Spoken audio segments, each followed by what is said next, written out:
Free fire গেমটা এমন একটা গেম যেটা যে একবার খেলছে সে বারবার খেলতে মন চায়।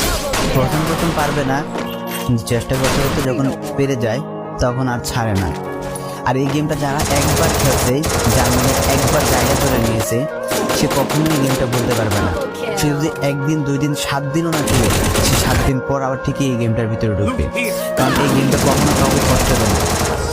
এই গেমটা সবসময় সবাইকে আনন্দ রাখে।